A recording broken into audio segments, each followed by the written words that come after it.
Good afternoon and good evening, folks. This is a severe weather forecast for Monday, November 16th. We are sitting at about 1:30 or so in the afternoon, and we're talking about Tuesday afternoon, evening, and into the overnight hours and into Wednesday morning. Chief Meteorologist Nick Lilia here, hanging out with you. We're going to slide myself down here, and I'm going to kind of tuck myself underneath all of the model data, and we're going to dive into things and have some fun. And again, I always stress before I get started in the first 30 seconds here, I always stress to folks that this is not your typical forecast that you're going to be looking at. This isn't going to give you the 7-day forecast. This isn't going to be a day planner. This is going to be a step-by-step breakdown about why we're concerned about the opportunity for severe weather, what those threats may be, and where the highest threat area may be in southern South Mississippi. Okay, so here we go.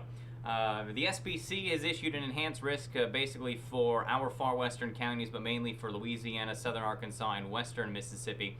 Parts of Walthall and looks like Pearl River County are involved in this, and kind of taking a zoomed in closer look. Folks in Macomb and up toward Vicksburg, all the way toward Greenville, getting involved in the enhanced risk. And again, you can see that the categories there, just regular old thunderstorms, a marginal risk, slight, enhanced, moderate, and high. You've got your 1 to 5 scale there, which means that most of the area is sitting between a 2 and a 3 out of 5, with just our far northeastern counties sitting in a 1. I would argue as we head through the overnight hours here, we're probably going to see that enhanced risk slide out to here, or probably see the slight risk slide out to there, and probably see this moderate risk, or the marginal risk, slide out to about there or so. And again, that's as we move through later this evening, into the overnight hours tonight, and into tomorrow morning. As the storms get closer and closer, I have a feeling the SPC is going to kind of stretch those things a little bit farther off to the east, though we'll see. And again, these lines, don't think of these lines as, black and white. It doesn't mean just because you're in Quitman, for example, that, I got nothing to worry about. I'm not in the slight risk area. Or, you folks in Columbia, nothing to worry about here. I'm not in the enhanced risk. These are within 25 miles of a point. So, if you're in the enhanced area and there's your point sitting right on top of Tylertown, if you're within 25 miles of that, you are technically in the enhanced risk. So just kind of keep that in mind. Even if that point is all the way at the end, you're still within that reach. So that's kind of how they do it down there at the SPC, which I think is a fantastic way of doing things. Anyway, why? Well, we've got a nice big area of low pressure, and you can see it here right there, the little circle there. And out ahead of this, we're up at about 300 millibars or so. We're sitting at about 30,000 feet up in the atmosphere. And like I always say, anytime you watch these lines, and these are little isobars, these are areas and points of equal pressure. And you can follow these along, and I always say you want to be, if you're looking to make severe weather, you want to be the place where it goes from being the lines real close together to really far apart. And so, you can probably slide that risk area underneath here, and that enhanced risk is right there or so. So, there we go. Clear that out for you guys. About right there or so.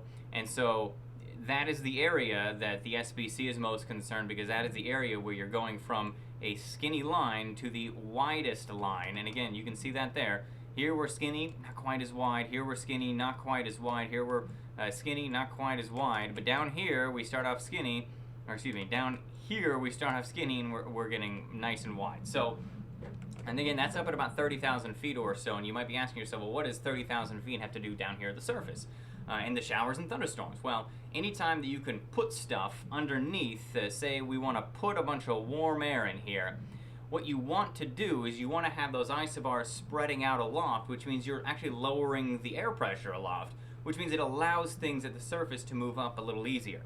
So you can take that warm, moist air that's down at the surface, and it has an easier time moving up into the atmosphere because there's lower air pressure aloft than there would be regularly. Okay, so we'll slide it on down to the 500 millibar area, and this is about 20,000 feet or so. And this is relative vorticity, and again, this is just how much torque we've got in the atmosphere. Usually a measure of how much energy that we've got to work with. And there's that area of low pressure. It's hanging out right in here, and you can see that it's got plenty of energy. Anytime you get these bright reds and yellows, it's got plenty of energy to work with. And we'll bring it down to the vertical velocity. Now, this is the propensity for an individual piece of air molecule guy, a water vapor, whatever you want to call it. We call it a parcel of air. But whatever you want to call it, I liken it to a piece of dust that's stuck in the air. I think that's an easier way to visualize this rather than thinking about an air parcel. I think you get a little piece of pollen or dust that's stuck in the air. How much does it want to go up just anyway? Just because of the way the atmosphere is set up? Well, your vertical velocity right in here is set up the highest, and well, there's your composite reflectivity. We'll get back to that in a second, but again, where you've got the highest vertical velocity is usually where you're going to have the showers and thunderstorms. So there's the highest vertical velocity, and again, there is the highest reflectivity. Again, this is simulated radar, and again, so this is Tuesday night into Wednesday. In fact, I think this is Wednesday night at midnight. I always forget to say what exact time I'm talking about in here.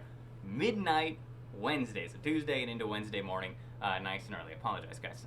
So here we go to 500 millibar heights, and so this is a measure of the temperature aloft, and actually it's more a function of how wide is that atmosphere. Warm air expands, cool air contracts, so we can figure out the heights and the temperature of the air aloft. And we've got right in here this little yellow area that turns to green right there according to the NAM, and we can slide on up. Where yellow turns to green is about somewhere between about 10 degrees, 5 degrees below zero and 10 degrees below zero, so we can go ahead and call it about -7 or so. And again, that's this guy right there, and then you get into the green, so that's between 7 and 10. Sorry guys, there we go. 7 and 10, so you're anywhere between -7 and -10 at 20,000 feet. We can overlay that on top of the temperature at 850 millibars, which is nice and orange and yellow. And again, we're talking about degrees Celsius here.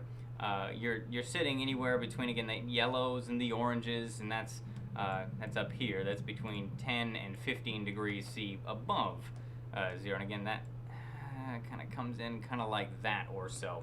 And anytime that you've got, again, that warm air underneath that cold air aloft, and then you've got spreading in the atmosphere above that, you can take all the stuff that's down at the surface and you can push it up into the atmosphere that much easier because the air pressure is lower, and instability is just a measure of how much warm air that you have underneath cool air, because hot air wants to rise, cool air wants to fall. So you've got cold air up here, warm air down here. They want to do the old switcheroo. And then you can compare that to CAPE, which is the convective available potential energy, which is strictly a measure of instability. And you can see, and we're going to have some fun in here, we're going to do the 500 line, which usually around here, anytime you get above 500, we call this joules per kilogram down here. Anytime you get above 500 joules per kilogram, usually you've got enough instability to get yourself a decent enough thunderstorm in the cool season. Now in the summer, it's a little bit different.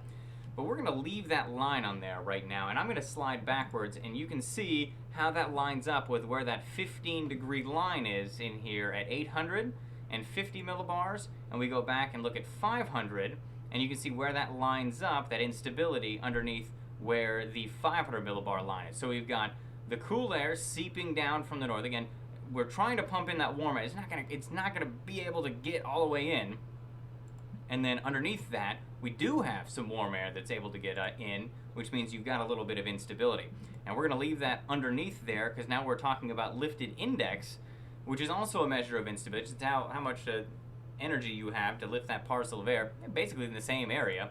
Underneath that, we can also look at the helicity. Now, this is storm relative helicity, so what we're doing is we're seeing how much spin do we have in the atmosphere in terms of shear. Now that's the difference in wind direction and speed as you move up in the atmosphere. And this is all relative, SR, storm relative to what direction the storms will actually be going, which we'll talk about how this is going to be kind of an interesting setup with what direction the storms are going to be going. But you've got a surface relative helicity values, according to the NAM here, at midnight running between 300 and about 400 meters per second, or meters squared per second squared. So don't worry about the math, just worry about you've got 400 or so. We'll go between 3 and 400. We'll call it 350 just for good measure. So you've got 350 in there, and that, historically speaking, is also enough to get some rotating updrafts and some rotating thunderstorms and the ability to produce severe weather around here. And again, that's sitting right underneath that area right there where we're talking about enough instability to give us thunderstorms. So we've got thunderstorms, and we can back this all the way up. We're lowering the pressure aloft. Then we're taking warm air, we're putting it underneath that cool air. We've got enough vertical velocity, we've got enough instability, and now we've got enough spinning in the atmosphere to give us some rotating updrafts. We've got a thunderstorm with an updraft, and now we've got enough spin in the atmosphere to get some rotation with it. You can take a look at shear. And again, we're looking at that same area underneath the little hump that you see in here. We've got shear from surface to 500 millibars or so, bulk shear, and that's again from the surface up to about 20,000 feet or so, or 0 to 6 kilometer. And you're talking about anywhere between 30, 40, 50, or 60 knots of shear. We can bring it down to the 700 millibar. You're talking about 30, 40, approaching 50 knots of shear. Again, that's underneath our little hump in here. And that's where you've got the instability. You've got the surface or the storm relative helicity, and now you've got shear, which is a change in wind speed and direction as you get higher up into the atmosphere. You can look at storm motion, and this is where things get a little more interesting. Right now, I'm going to clear this out. Right now, it shows the storm motion mainly out of the southwest, almost going south to north in some places, as that line of storms moves that way. Again, so there's your line, but the storm relative motion along the line is going to be north to south. And this is where it gets interesting. So, in an individual supercell, so everybody has seen, right? You guys have all seen, there's your cold front, and you've got your warm front out front, and this is a terrible drawing, but stay with me here. And the warm, moist air is out here, that cooler, dry air is back here, and in school, you guys all learned that where warm, moist air meets the cold air, that's where you get the thunderstorms, right? So we got warm, moist air here, here comes the cold air in here. The cool thing is these supercells that we're anticipating to see a handful of out ahead of this main line work in almost the same way. They tend to have an area of low pressure centered in the back edge of the storm. They also tend to have a warm front area, and now it's not a true warm front, and they tend to have a cold front. Again, not a true cold front either. But these storms, what they'll do is they usually move from southwest to northeast. So they're moving along that way. And I'm going to leave that arrow up, and it might get a little confusing, but stay with me here. You get the warm, moist air that comes into these thunderstorms from the south and east. And then you've got the thunderstorm, so then it grows, so it takes this air and it wraps it around, and then it takes it and it shoots it off this direction, and so you end up, and you guys have probably all seen this on radar, right, with a thunderstorm that looks like this, right, and then it gets the yellows, or maybe back in here, and then, you've got the purples, it eventually kind of looks like this, and the storm is moving kind of that way, right? And the heaviest of it is one area, and you've got all this green stuff out ahead of it, the light rain, so when you're standing out here, you're hanging out and you're looking back at the storm, you get rained on a couple of different times before it gets really, really heavy back in here. So if you're in here, you get the light rain. It gets heavier as you get back here, and then eventually it's really, really heavy. Now there's an area in this storm, usually kind of back in here, when we talk about supercells, maybe even kind of in this area. Nevertheless, where we talk about, that's where the tornado is. It's always on the southwest side, and this is why. So now what we're going to do is we'll put on the little fake cold front in here. Now, it's just the rear flank downdraft, and you've got the warm front, and this is your inflow. And so I can draw that same circle on here again, right? And so there's your yellows, and then you've got your reds, and then your purples. So you're taking that warm air, and you're pulling it into the storm. You're wrapping that warm air around the area, the little low, and you're plowing it out ahead of it. And that's what builds up the thunderstorm. You get the warm in, and then it pushes it out ahead of it. The rear flank downdraft comes around, and here comes the cold air on the back side. You can also end up with actually some pretty heavy rain involved with that too. But stay with me here. Now that's for storms that move this way, right? Southwest to northeast. So as it moves this direction, right, it can eat, they got more moist air, warm moist air, warm moist air. and then it just continues to get warm, moist. It's cruising along, and yeah, it's chowing down on all this warm, moist air. And then back in behind it, here comes the cold air, and it can just chow, chow, chow. It's like a Pac-Man. Well, you can run into kind of a weird situation. So say you've got your rear flank downdraft again. Okay, we're getting the cold air here. We're getting warm air coming in here again. Here comes the warm air right in here. We bring it in from the south and west even. Well, what happens if this storm's moving like that? Well, you got warm, moist air here. You got warm, moist air here, but it's got to chomp at different. So if the Gulf of Mexico is down here, it's chomping at cooler and cooler air as it moves north, right? You're getting farther and farther away from that instability. You're getting farther and farther away from that warm, moist air. Again, we can go back, and so if you got a storm that's moving, south and north here, it's moving farther and farther away from the area of greatest instability. It's your lifted index. Let's go back to the Cape. There we go. It's moving farther and farther. So it's moving away, and then on top of that, what you can end up with is a rear flank down. It can overtake where that warm, moist air is.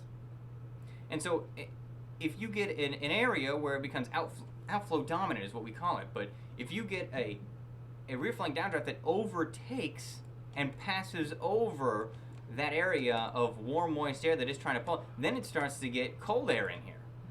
And cold air doesn't want to go up. I mean, you can open up the atmosphere all you want, but the second you lose that instability, that warm air underneath that cold air, you can wave goodbye to a thunderstorm. And that's what happens around here in the summer. The thunderstorms, they just rain themselves out. The updraft, right? The inflow. Here we go. We can draw a terrible cloud here. So there's your thunderstorm. The inflow is going just directly up in the summer. There's no wind. There's no direction. There's no little conveyor belt. It's not coming in one direction and leaving out another. It's coming in where it's going out. Here's another cloud. Here we go. It's coming in right here. And then the cold air is going out right there. And it can rain itself out. And you turn it off. And you turn off the instability. The cloud dies. Thunderstorm's over. So getting back to your simulated reflectivity here. With all of these storms, again, storm motion, that want to move south to north, we may be spared a little with some of the worst weather coming from these supercells that like to develop out ahead of the line. You get some of these supercells that want to develop out ahead of the line. We may be saved there from the roughest of the rough, let's all cross our fingers, because the storm motion is in line. It's going the wrong. We want the storm motion to be that way so it can chomp, chomp, chomp on more warm, moist air. If it's eating the same air that's cooler and it's moving south to north, it's not going to last that long. That's one thing we're watching. So that's all the twister data stuff. We'll clear this out. This is Pivotal Weather, the pivotalweather.com, more model data sets that you can look at. This is precipitable water, and this is a kind of a different map. And again, here we are in Mississippi. We can outline us. Oh, that's a terrible outline, Nick. That's where we are. Precipitable water. Now, this is just a measure of how much water we have in the atmosphere from the surface all the way up. Anytime you see these purples in here, that's about a 2 or so. Again, don't worry about the math. But that's a lot of water. Around here in the cool season, 0.75, 1.5, maybe not that crazy. But anytime you start to get above 2, that's a lot of water. Proficient rain producers, what we talk about when we talk about really heavy rains around here and flooding rains, there's an opportunity for some areas, and I'm pretty sure the National Weather Service is probably going to issue these flash flood watches soon. For most of the area, but we could see anywhere from 1 to 3, perhaps even 4 to 5 inches locally in some places, especially as you head north. I think North Mississippi, North Louisiana, southeastern Arkansas, probably the best bet to get the most rain. I haven't looked at any of the QPF output.